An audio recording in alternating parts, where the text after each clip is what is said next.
Buletin Didik 16 April bersama saya Khairi Hazom Muhammad Asri. Assalamualaikum, salam hormat. Menteri Kesihatan Khairi Jamaluddin menyarankan warga emas untuk mendapatkan suntikan dos penggalak sebagai perlindungan lengkap menentang COVID-19 sebelum memulakan cuti Hari Raya Aidilfitri tidak lama lagi. Jelas Khairi ketika ini sekurang-kurangnya 77% golongan itu sudah menerima dos penggalak, namun pihaknya menyasarkan 90% golongan itu mengambilnya. Soalan tadi sama ada saya nyatakan akan meningkat atau tidak. Ya, memang betul. Gaya ni kita jangkakan akan meningkat. Terutamanya sebab bila balik nanti dia akan bergaul antara saudara mara dia tak akan pakai mask. So memang ada risiko lain. Tapi kita, Kementerian Kesihatan kita bersedia. Kita bersedia untuk untuk merawat. Kita bersedia untuk memberi rawatan kepada mereka kalau gejala dia teruk. So kita dah bersedia. Beliau berkata demikian ketika lawatan ke Hospital Sultanah Nur Zahirah HSNZ sempena lawatan kerja ke Terengganu siang tadi. Jelasnya tidak seperti kanak-kanak yang tarikh akhir pemberian vaksin COVID-19 dos pertama di bawah peak kids ditetapkan pada 15 Mei ini, pengambilan dos penggalak setakat ini masih tiada tarikh tutup.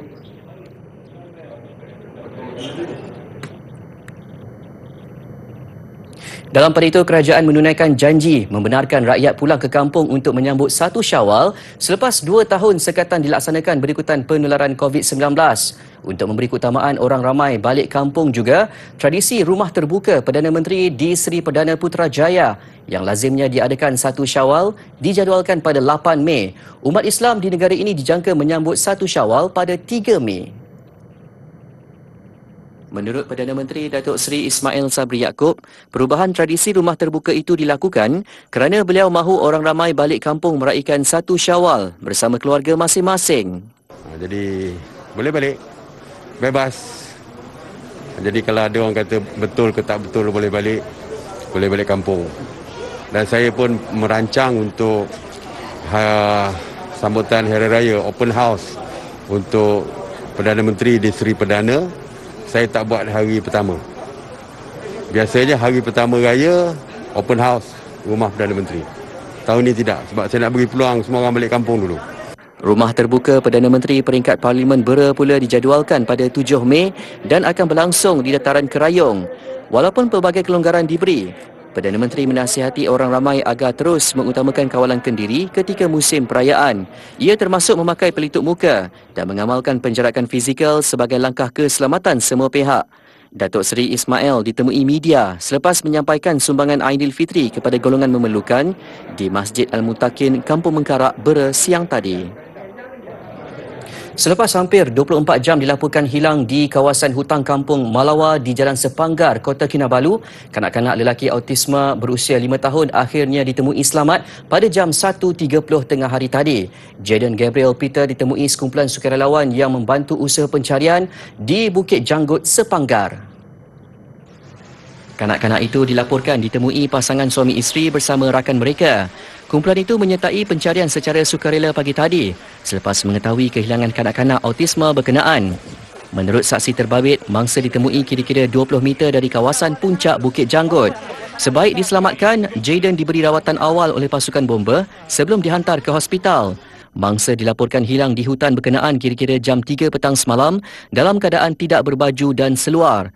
Susulan itu, operasi pencarian dilakukan pasukan penyelamat bersama penduduk di kawasan belakang rumah mangsa dan sepanjang sungai berhampiran. Antara inisiatif diambil pasukan gerakan udara PGU Sabah yang turut membantu di kampung Kodingan Malawa menebangkan drone sambil memainkan lagu Baby Shark dan rakaman suara ibu Jaden bagi menarik perhatian kanak-kanak istimewa itu. Pemakanan adalah kunci kesihatan dan kecergasan setiap individu, apatah lagi mereka yang bergelar atlet. Pengambilan makanan berkhasiat menambah tenaga serta bersesuaian dengan aktiviti sukan yang diceburi perlu dipantau setiap masa dalam memastikan keunggulan prestasi atlet. Segmen Kerjaya Pilihan minggu ini mendalami tanggungjawab seorang pegawai pemakanan sukan. Tabiat gaya hidup yang pelbagai mendorong kita mengambil apa sahaja makanan biarpun sesetengahnya tidak diperlukan tubuh. Bergelar atlet penting untuk mengambil pemakanan seimbang di samping tenaga tambahan yang diperlukan supaya mendapat komposisi tubuh serta tenaga yang optimum sewaktu bersukan. Inilah hakikat tugasan Chai Wen-jin yang bertanggungjawab sebagai pegawai pemakanan sukan di Institut Sukan Negara sejak 17 tahun lalu. Kita akan ada penilaian dari segi komposisi tubuh, tengok berapa banyak masa dia ada, berapa banyak lemak dia ada, adakah bersesuaian ikut jenis sukan dia main, ataupun adakah dia ada berat kategori ikut sukan yang dia ceburi semua tu, dan perubahan perancangan untuk weight management yang kita menguruskan berat badan dia untuk naikkan masa ke, turunkan berat badan dia, ikut kesesuaian untuk tujuan sukan dia juga. Dan kita ada juga sesi yang kita buatkan program suplemen, maksudnya kita memberikan makanan tambahan untuk komplementkan daripada makanan dan untuk dapatkan prestasi sukan yang lagi elok. Selain menilai pemakanan atlet berdasarkan keperluan individu, jenis aktiviti dan acara yang diceburi dengan menggunakan pendekatan saintifik sesuai dan terkini. Seorang pegawai pemakanan sukan juga bertanggungjawab merancang intervensi pemakanan atlet untuk sesi latihan dan pertandingan. Kita juga ada sukan yang memang sangat precise pasal komposisi tubuh dia, tak nak lebih 1 gram berlemak. Contohnya sukan yang lebih estetik sikit macam gimnastik, gym rama. Jadi untuk sukan tu dia ada penilaian yang lagi kritikal dari situ. Ada juga sukan yang dia memerlukan penjagaan status hidrasi supaya dia tak jadi cramp semasa dia latihan. Ada sukan yang dia akan fokuskan kena naikkan sebanyak boleh masa yang ada untuk eksplosif punya sukan. Jadi kita punya kerja kita tu akan bergantung kepada jenis sukan, lepas tu target latihan ataupun target prestasi atlet, baru kita akan buatkan intervensi kita ikut kesesuaian. Pujarnya komunikasi yang baik dengan atlet dan jurulatih amat penting dalam memastikan setiap misi dapat dilaksanakan dengan jayanya. Setiap perancangan yang disediakan mungkin dapat diikut dengan baik, tetapi ada juga yang kurang kesedaran dalam diri. Kita punya cabaran sekarang tu ialah daripada kesedaran dah ada, aplikasi tu. Macam orang kata dia nak turunkan berat badan dia kena jaga makan, tapi bila nak suruh buat tu macam nak tak nak tu, yang ada yang memang dedikasi tinggi memang terus buat, ada yang nak tapi usaha nak buat tu tak berapa sampai lagi. Justru pendidikan pemakanan bukan sahaja penting kepada atlet, tetapi juga jurulatih dan keluarga atlet supaya perancangan yang disediakan dapat diselia secara menyeluruh.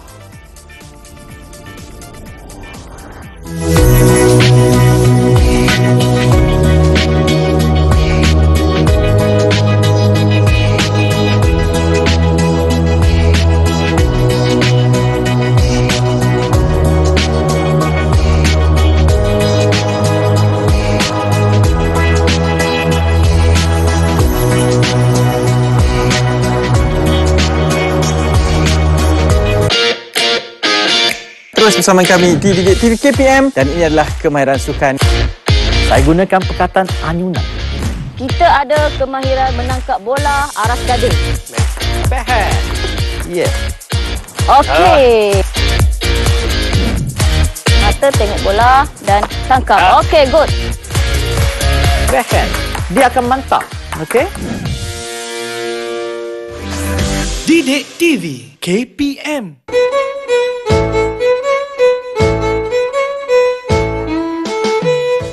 Saya Azwin Loy ingin mengucapkan kepada semua selamat menyambut bulan Ramadan, bulan yang mulia. Semoga bulan ini bermanfaat kepada semua. Mendidik diri untuk bersyukur, memuliakan Ramadan dan meraihkan Syawal. Selamat berpuasa.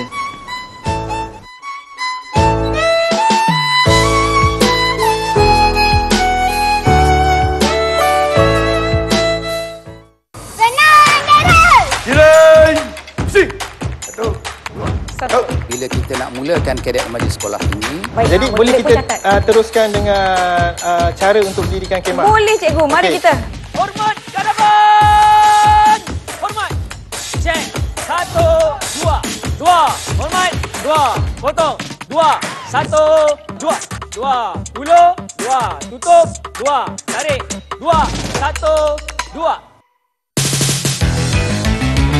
Hai semua, anda sedang menonton Kelab Kraft Didik KKD di Didik TV KPM. Apa yang kita nak buat ialah kita nak menghasilkan bekas pensel comel. Untuk projek kita pada hari ini, kita berfokus kepada bentuk. Bentuk. Saya nak letak kumbang lah, barulah sesuai. Cikgu nak minta seko boleh? Boleh cikgu, silakan cikgu. Saya ada banyak kumbang. Dah siap.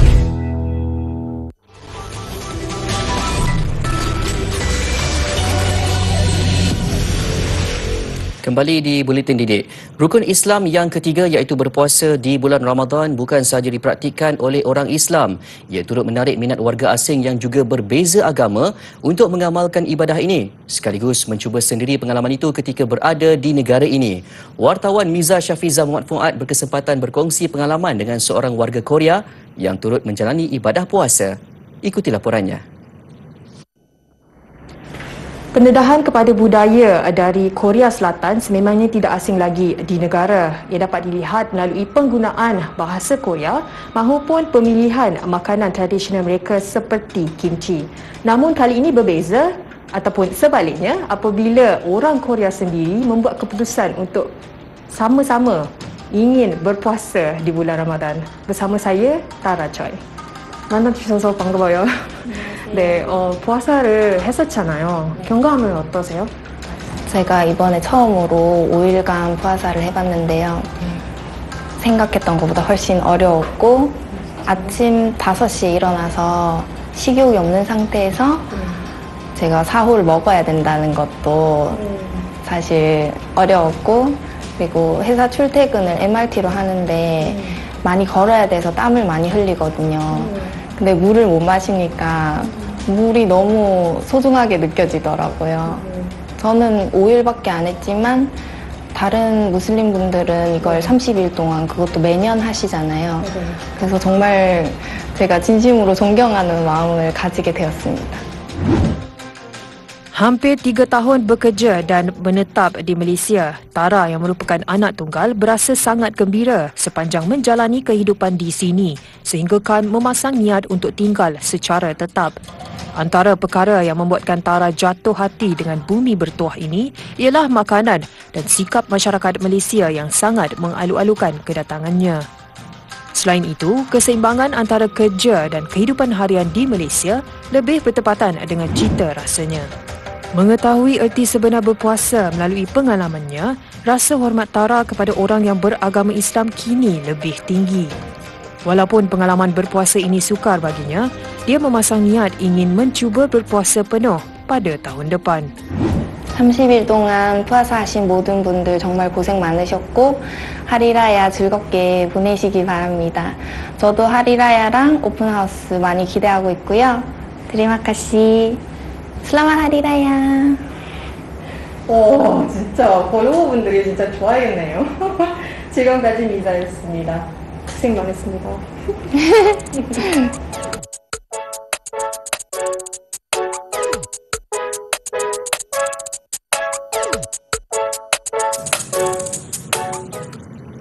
Bercerita tentang Hari Raya pula, juadah rendang menu istimewa ketika Aidilfitri. Seorang pengurus hartanah menjual rendang limpa istimewa resepi keluarganya. Juadah itu mendapat sambutan menggalakkan sehingga tidak menang tangan tatkala bulan muda ini. Lebih-lebih lagi daripada penggemar menu berasaskan organ dalaman. Wartawan Izzati Rizan ada laporannya.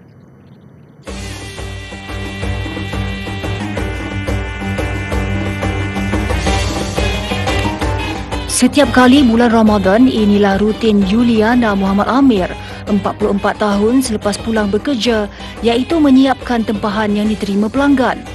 Juliana berkata asalnya hanya suka-suka memasak menu berkenaan apabila tetamu datang bertandang, namun ia kemudiannya menjadi buah mulut rakan taulan sehingga ada yang mahu membelinya.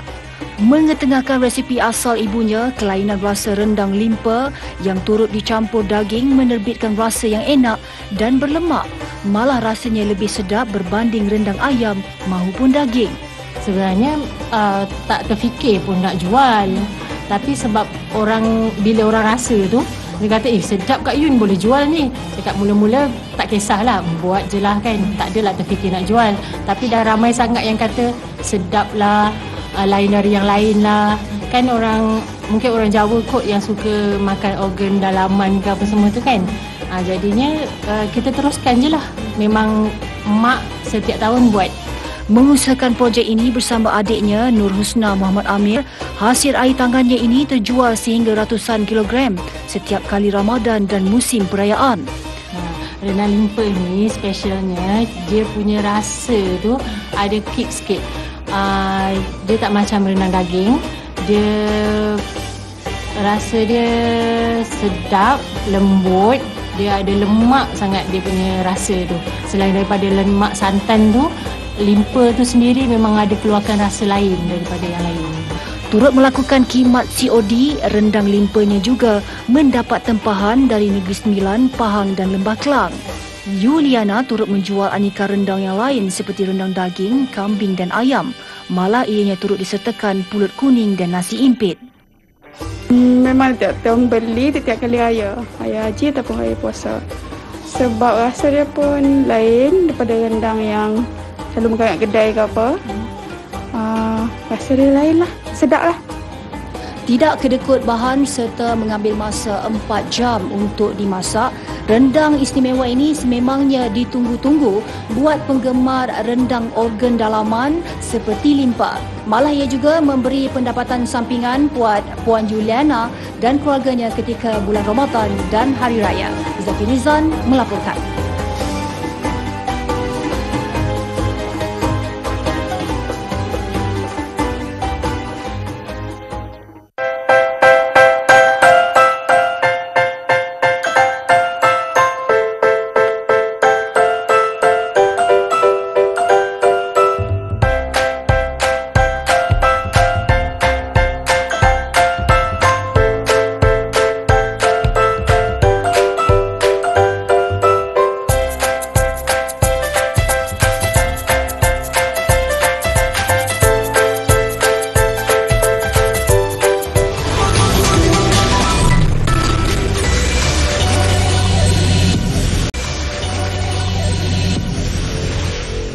Sini mahal, sana mahal.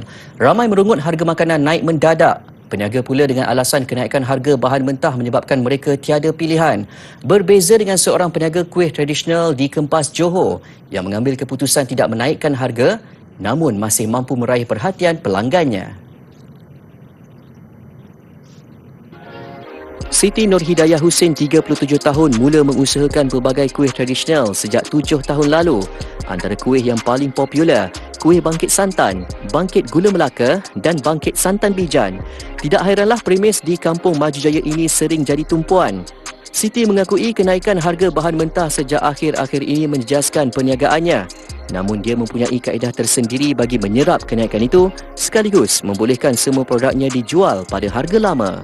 Dia kalau macam dulu, macam 3 tahun, 4 tahun yang lepas, kuih ni sebenarnya kita jumpa memang time raya je. Time raya. Bila time raya adalah.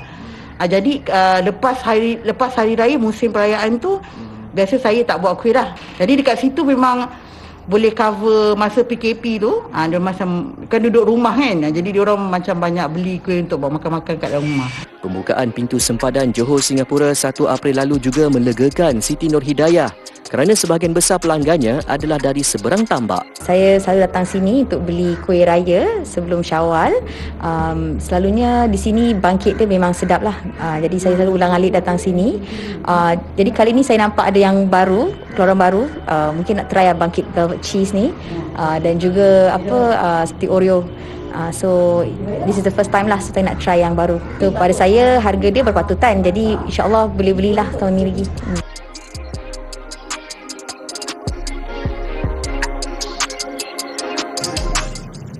Itu tadi kuih bangkit. Di luar negara pula, sebuah syarikat pengeluar coklat mengambil pendekatan sedikit berbeza untuk coklat telur yang digunakan pada sambutan hari Easter. Coklat terbabit tidak disalut dengan plastik dan biji koko yang digunakan pula adalah daripada sumber lestari.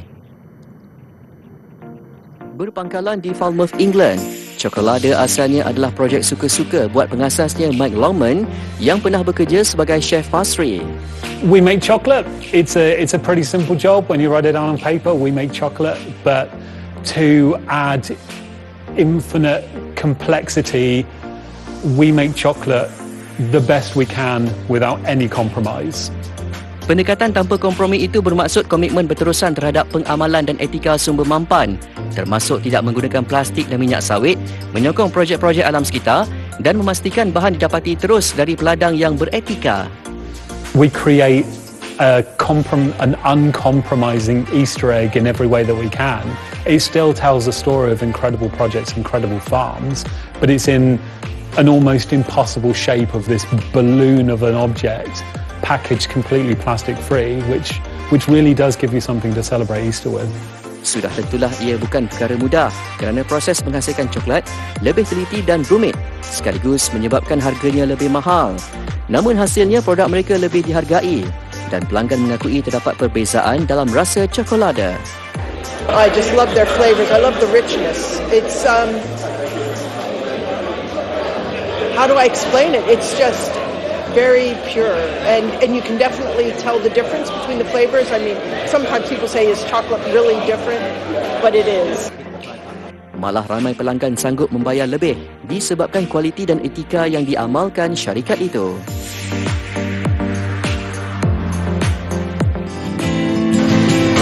Kamera infrared akan mengesan haba pada yang dipancarkan oleh sesuatu objek.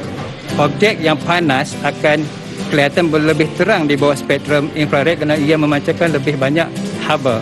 Sebagai contohnya, dalam skrin ini kelihatan bahagian dahi dan juga leher berwarna putih, dan di dalam skil yang dipamerkan di sini, putih bermakna lagi panas. Bermaksud itu mengandungi lebih banyak haba di bahagian tersebut berbanding bahagian tepinya.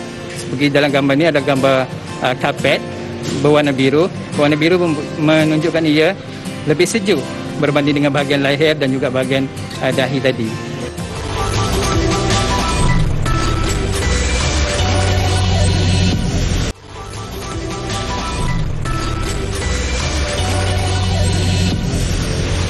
Masih di Buletin Didik. Terus kita ke perkembangan sukan. Wakil negara Johor Darul Takzim membuat permulaan membanggakan di Liga Juara-Juara Asia ACL. Beraksi di perlawanan pembukaan kumpulan I, skuad bimbingan Benjamin Mora itu merakam kemenangan bergaya ke atas Guangzhou FC 5-0. JDT memanfaatkan sepenuhnya kelebihan sebagai tuan rumah dalam aksi sulung kumpulan I di Stadium Sultan Ibrahim. Tindakan Guangzhou FC membawa pasukan kedua mengundang padah menyebabkan mereka gagal mengimbangi dominasi JDT. Berson da Silva membuka tirai jaringan seawal minit ke-10 permainan. Kesilapan sendiri penjaga gol He Lipan gagal menangkap kemas percubaan Fernando Forestieri menyaksikan mereka dihukum kali kedua 3 minit berselang. Separuh masa pertama berakhir 3-0 selepas Berson menyumbat gol kedua peribadi. Penyokong Harimau Selatan terus ceria meraihkan kedudukan semasa 4-0 menerusi Berson yang melengkapkan hat-trick di minit ke-52. Nasib pelawat kian parah, terpaksa beraksi dengan 10 pemain selepas Guan Hao Jin diperintah keluar padang minit ke-70. Kesempatan itu dimanfaatkan sebaiknya pemain gantian Muhammad Ramadan Saifullah Usman yang menambah satu lagi gol 9 minit sebelum permainan tamat. Kemenangan 5-0 itu merupakan kejayaan terbesar JDT sejak penampilan pertama mereka di peringkat kumpulan pada 2019. Sementara itu, dua lagi pencabar dalam kumpulan I, Kawasaki Frontale dan Ulsan Hyundai, mengutip satu mata dalam perlawanan sulung di Stadium Tan Sri Hassan Yunus di Lakin. Ulsan Hyundai dari Korea Selatan yang juga juara edisi 2020 berada di hadapan minit ke-21 hasil penyudah Leonardo Di Souza. Ketika mereka seakan keluar selaku pemenang, Shintaro Kurumaya tampil menyelamatkan lawan dari Jepun itu dengan gol penyamaan pada masa kecederaan. Permainan berkesudahan 1-1. Dalam saingan kumpulan F, juara 2 kali Urawa Red Diamonds membuat permulaan meyakinkan selepas membenam Lion City Sailors 4-1. Kasper Juncker mencatat nama selaku penjaring seawal minit ke-8 permainan di Buriram Thailand itu untuk Urawa Red Diamonds. Lion City Sailors kemudian ketinggalan 0-2, 7 minit berselang menerusi penyudah Ataru Esaka. Jans Mube Carlson menghasilkan gol ketiga pasukan pada minit ke-42, namun melakukan jaringan sendiri seminit selepas itu menjadikan kedudukan semasa 3-1. Yosuke Matsuo menutup sisa cabaran wakil Singapura itu dengan menjaringkan gol terakhir permainan, memberikan 3 mata pertama kepada Urawa Red Diamonds. Persediaan skuad bawah 23 tahun kebangsaan menghadapi cabaran Sukan C Vietnam bulan depan. Sedar akan saingan sukar bakal ditempuhi, pengendali pasukan Brad Maloney tidak mahu mengambil risiko lalu memanggil penyerang kebangsaan dari kelab KB Kotrich, Lukman Hakim Syamsuddin. Turut diletakkan dalam senarai 31 pemain untuk latihan pusat ialah Hadi Fayad Abdul Razak. Persatuan Bola Sepak Malaysia FAM mengumumkan pasukan negara yang mengambil bahagian di Sukan C 2021 bulan depan akan memulakan kem latihan pusat Selasa ini. Diundi dalam kumpulan B bersama Thailand, Singapura, Kemboja dan Laos, Melanie nampaknya bercadang membentuk gandingan mantap dengan memanggil kelompok pemain terbaik menyertai persiapan. 19 daripada 31 pemain yang tersenarai menganggotai skuad bawah 23 tahun negara ketika Malaysia layak ke Piala Asia dengan menjorai kumpulan J di Mongolia tahun lalu, termasuklah Lukman Hakim yang berpangkalan di Belgium. Hadi Fayad yang beraksi di Jepun bersama Azul Claro di Division 3 juga dipanggil. We'd like to think that we will get our core group together, as many players as possible, and if we can do that, I'm sure we can achieve something. But at the end of the day, we'll try and assemble the best team we can and have a performance in the SEA Games that hopefully people can be proud of. Selain latihan, pasukan negara dijadual beraksi dalam 2 perlawanan antarabangsa kelas 2 secara tertutup menentang Timor Leste dan Filipina di ibu negara. Skuad penuh 20 orang pemain itu akan menjadi kumpulan pertama kontingen negara berlepas ke Vietnam 4 Mei ini. Persediaan pasar Easter di Vienna mengakhiri buletin didik. Ia kali pertama diadakan kembali sejak pandemik COVID-19 melanda dunia. Saya Khairi Azhar Muhammad Asri. Salam hormat dan Assalamualaikum.